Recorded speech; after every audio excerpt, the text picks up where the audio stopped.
So we're getting into question 2. If we have a narrative of self-conception, do group-based obligations logically follow? I'm going to say no, just because each person is individually their own. Another example I'm using is, Tennessee Vol fans. There is a large group of us, and there is a lot of crazy ones, a lot of dumb ones, a lot of over-opinionated ones, and overall, there's probably sometimes there can be a negative outlook on just the fans in general, but not everybody is that way. Like you said, I'm sure there was a large number of men in Germany during World War II.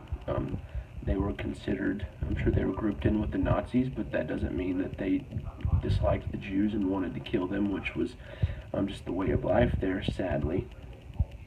Um, Another thing, like going towards religion, there's like Christianity.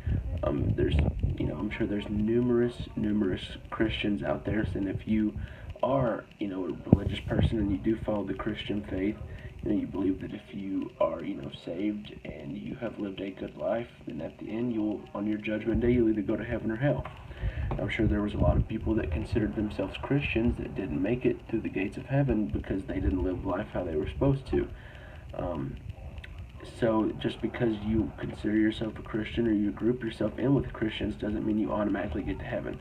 If a person, gets to the gates and they're like, well, yeah, I'm a Christian, but they lived a terrible life, a life of sin, they did things they weren't supposed to do, they cheated on their wife, they murdered, killed somebody. I don't think they're going to get into heaven just because they group themselves in with the other Christians. So I think that the group-based obligations are not logical just because there's so many groups of people that don't even see eye to eye about anything. You can have, like, say, the Republican Party. There's a large group of Republicans. I'm sure they don't all agree on the same things with everything. Each person is an individual. Each person has their own beliefs. Each person is going to have their own needs, their own wants, their own desires. They're all going to believe, even if they're in the same group, they're going to have their own self values, which is what this all goes back to. And even going back to the abstract self prior to our ends, at the end of the day, it all comes down to each person being an individual. They have their own thoughts, their own ideas, their own concepts, their own beliefs, their own, hobbies, their own likes, dislikes. You're an individual, so you can't group yourself with anybody other than yourself because you're unique and that's what makes you you. Have a good week.